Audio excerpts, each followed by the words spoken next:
আজান দিচ্ছে ভরপুর সব জায়গায়।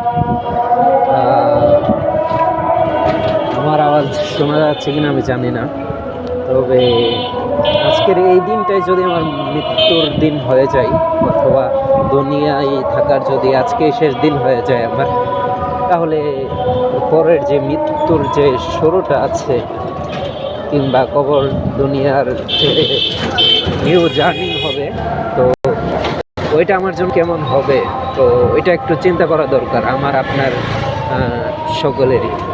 তো বিষয়টা মাথায় রাখবেন সবসময়, এভরিথিং। অ্যান্ড আমার জন্য দোয়া করবেন, আমি নিজেও যেন এই বিষয়টা স্মরণ রাখতে পারি, এবং আমিও চেষ্টা করবো ইনশাআল্লাহ। এবং সকলের কাছে 5 ওয়াক্ত নামাজের দাওয়াত রইল, পারলে নামাজ পড়বেন। ওকে, আসসালামু আলাইকুম।